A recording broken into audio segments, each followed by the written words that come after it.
saludamos a Elvira Turek. Hola, Elvira. Hola, ¿qué tal? Y saludamos, aunque no nos pueda contestar, al Golem. Hoy vas a hablarnos de esta criatura del Talmud, que así titulábamos la primera parte de tus programas dedicados al Golem. Hoy nos vas a situar en la Edad Media. Sí, ya voy a ir hasta el siglo XI para viajar hasta el norte de Francia para encontrarnos con el rabino Rashi, quien será uno de los rabinos que va a dar una de las mayores aportaciones al tema, pero siempre ahora a principios de este programa pensar que los comentarios que se hacían en torno a ese texto del Talmud que comentábamos sobre la creación de un varón por Rabbi Rabba, el cual no crea un golem aún, que crea a un ser artificial, estos rabinos de la Edad Media seguirán pensando que crea un ser artificial y aún no se entiende que está creando el golem. Solo será a partir del siglo XIII cuando se atribuirá al golem a esta figura. Pero ya estos primeros comentarios de la Edad Media van a empezar a hacer comentarios.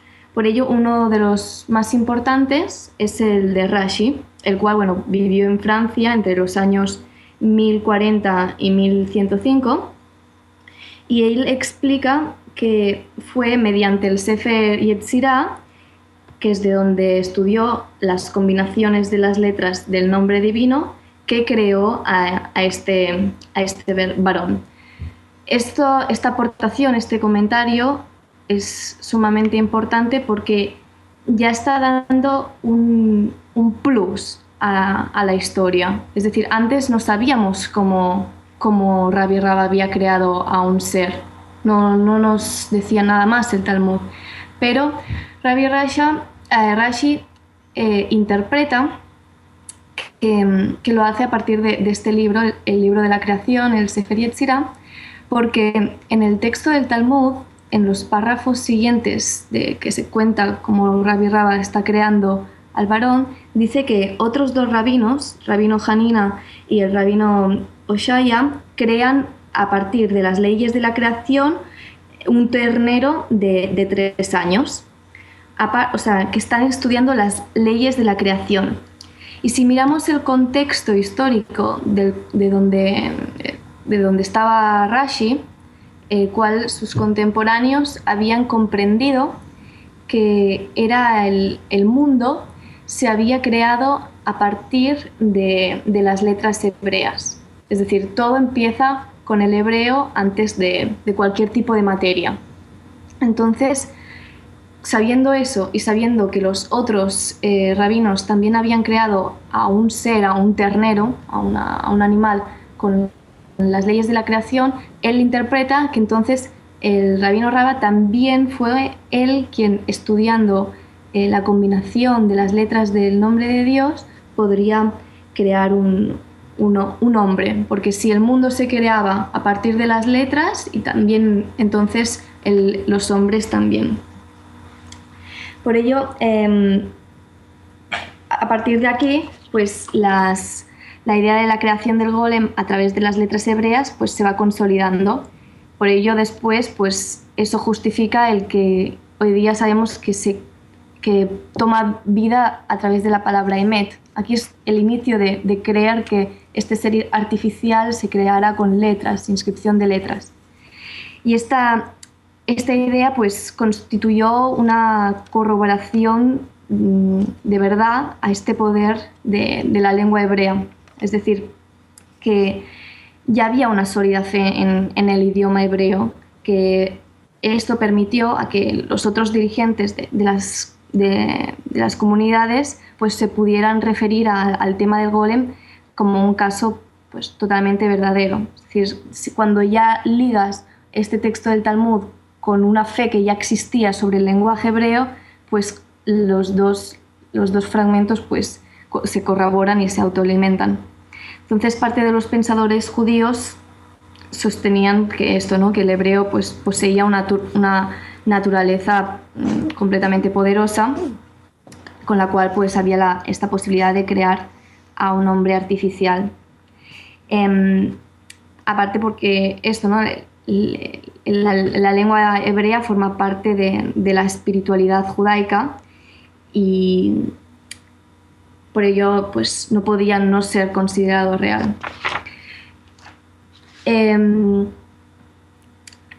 Como decíamos entonces, el comentario de Rashi, igual que los comentarios pues, de los sefardíes, esto, ¿no? Aún no aparecía la palabra golem como varón creado, porque no fue hasta el siglo XII y XIII que fue en los círculos cabalísticos del judaísmo alemán y polaco que se empezó a utilizar por primera vez pues, la palabra golem para asignar al hombre artificial que creó Raba.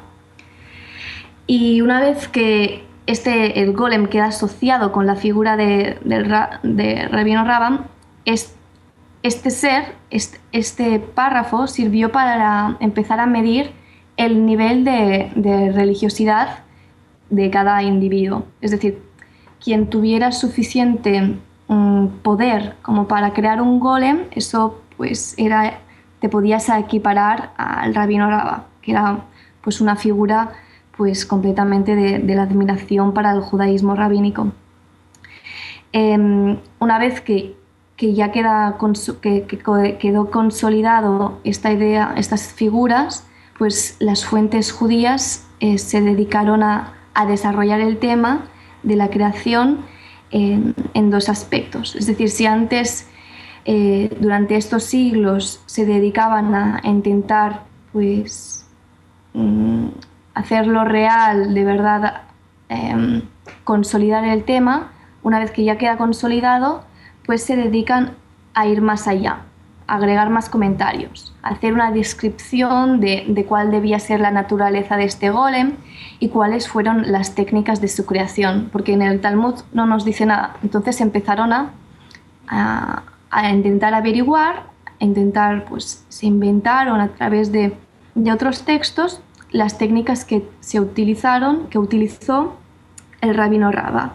Y después, cuando ya se hayan consolidado las técnicas que se supone que utilizó el Rabino Raba, estas técnicas las van a intentar, las van a hacer servir. Es decir, otros rabinos van a intentar hacer un golem por sí mismos porque ellos también creen que son suficientemente pues, piadosos y justos. Seguimos, Elvira, ¿seguimos en Francia? Ahora vamos a irnos a ver uno de los rabinos más importantes del misticismo ashkenazí, que era Eliezer de Worms, que vivía en el siglo XII-XIII, el cual fue un principal heredero de las tradiciones esotéricas de los hasídicos de Ashkenaz, y fue quien puso por escrito por primera vez una de las técnicas que se debían utilizar para crear el golem. Y ahora voy a leer pues, uno de sus textos que dice cómo se debe hacer. Quien estudia el Sefer Yetzirah debe purificarse y vestir ropas blancas y no debe ocuparse de ese estudio solo, sino con 2 o 3 compañeros, según está escrito. 2 son mejor que 1. No es bueno que el hombre esté solo. Le haré una ayuda idónea para él. Por ello comienza la escritura con la letra Bet, Bereshit bara, primero creó, y debe tomar tierra virgen de un lugar montañoso, que el hombre no ha acabado, y amasará el polvo con agua viva y hará un golem, y permutará las letras de 221 pórticos para cada miembro por separado, cada miembro con la letra que le corresponde, según el Sefer Yetzirah, y permutará al comienzo Aleph Bet, y luego permutará con la vocal Aleph, siempre las letras del nombre con la Aleph, y con todo el alefato, y luego tornará la Bet y la Gimel, y cada miembro con la letra que le corresponde, y todo debe hacerse en estado de pureza. Estos son los 221 pórticos. Por eso, de este tipo de comentarios, vemos cómo se introduce tras elaborar la materia prima, o sea, tras hacer la figura del golem en tierra, un proceso de crear a través de las letras, como ya había sugerido antes Rashi, y dicha combinación pues era ausente en las descripciones antiguas que se encontraban.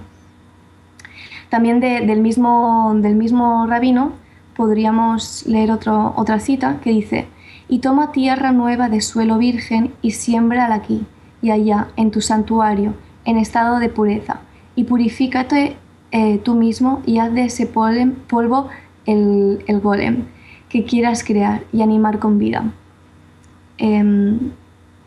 También es curioso, en este texto pues sitúa la creación en un santuario o en una casa de estudio, y no debería pasarnos por alto porque todos estos comentarios que son descripciones del tipo de creación después van a servir para crear la película del Golem de 1920, que vamos a comentar en otro programa próximo, porque si bien cuando uno quiere informarse sobre esta película lee siempre que está basada en el mito del Maharal de Praga, o basada en la novela de Gustav Meyrink de El Golem, también de principios del siglo XX.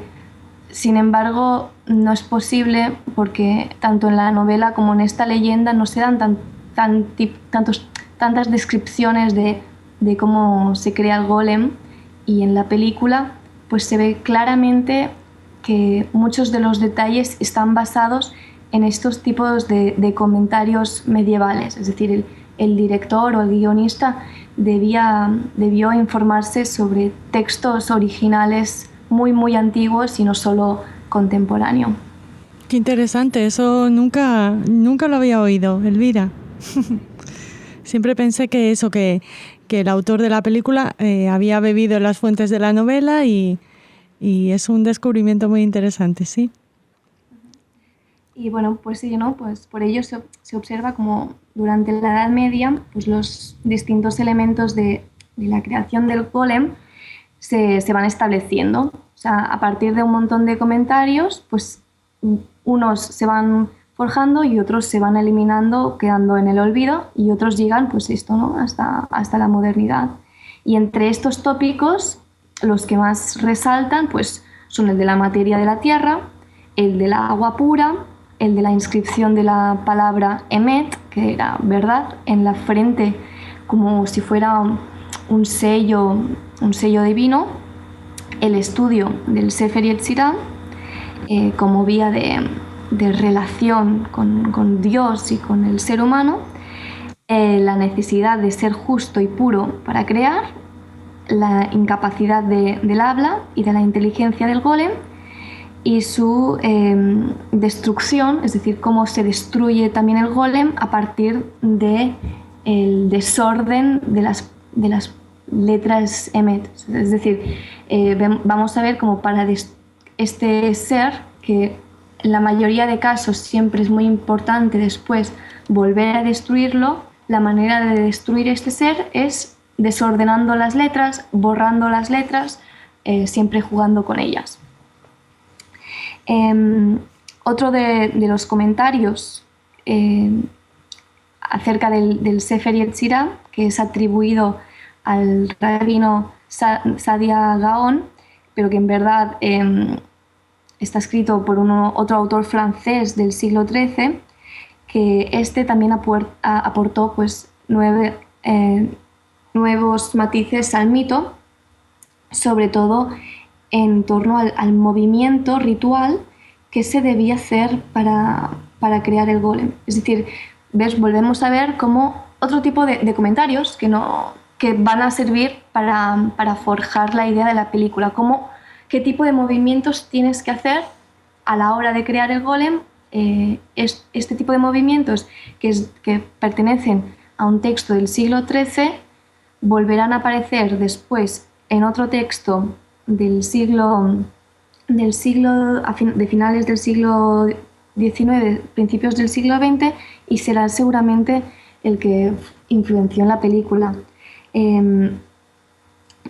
Es decir, que en este caso, pues el intelecto no era suficiente para crear el golem. Antes siempre habíamos dicho que solo los justos, que solo a través del Sefer Yetzirah se puede crear el golem, pero también es necesario un tipo de danza ritual. Y por ello decía que esta descripción de la actividad pues será la que podremos ver de forma parecida en la película de 1920, ¿no? Y el tipo de movimiento que se dice que hay que hacer es circular. Voy a leer el comentario de Judel Rosenberg, que es de finales del siglo XIX y que seguramente sirvió para la película, que dice: «Y a mí me ordenó el Maharal ser el primero en girar en torno al golem 7 veces, comenzando por el lado derecho y llegando hasta la cabeza, y luego de la cabeza hasta los pies por el lado izquierdo, y me instruyó sobre qué combinaciones de letras recitar sobre el giro, y así lo hice 7 veces, y cuando concluí los giros, el cuerpo del golem se enrojeció como una brasa ardiente. Luego ordenó el Maharal a su discípulo, Rabbi Yaakov, que recitara los 7 giros. Le transmitió otras combinaciones de letras y cuando concluyó el fuego se extendió porque luego llegó agua al cuerpo y comenzaron a salir vapores del cuerpo del golem y también se llenó de pelos como un hombre de 30 años y le crecieron uñas en los extremos de sus dedos y entonces también el Maharal realizó 7 giros y cuando los finalizó recitamos los 3 juntos al versículo. Es decir, también en la película podemos ver que cuando el rabino crea el golem, empiezan a salir de la misma manera pues, vapores de agua, fuegos, chispas, bastante cómico porque las llamas están sostenidas con cuerdas. Y Elvira, y en lo que nos acabas de leer están todo lo que nos estabas apuntando, el uso de las letras, el movimiento y que se tiene que hacer en compañía, ¿no? Exacto, sí. El tipo de compañía a veces no es necesario y a veces sí. En la película vamos a ver que el rabino se ayuda de un ayudante también, un ayudante joven para crear el golem. Pero también... O sea, no solo se utilizó la figura del golem en un sentido cerrado teológico para dentro de la comunidad, y también lo podemos encontrar como una especie de comentario para fortalecer la religión judía frente a la gentil. Pongo, por ejemplo, en España, en el periodo anterior a la expulsión de 1492 fue redactado un texto el cual pues utilizaba el golem talmúdico para probar esto, ¿no? La superioridad de la Torá frente a la filosofía y la ciencia gentil. Y o sea, el golem fue visto como la prueba de los logros exclusivos del misticismo judío. Este texto pues, se atribuye al rabino Abraham Vivago, que fue un filósofo que vivió en Aragón a mediados del siglo XV y escribía que si bien parte de los gentiles podían comprender ciertas cosas de la Torá, pues el tema del golem no lo podían comprender. O sea, decía, no es imposible que un sabio de las naciones, es decir, un gentil, lo comprenda. Pero los otros aspectos no son accesibles sino para los temerosos de Dios y temerosos de su nombre, sabios de la verdad y expertos en la Torá, de la que provienen y provendrán todas estas perfecciones y sus semejantes.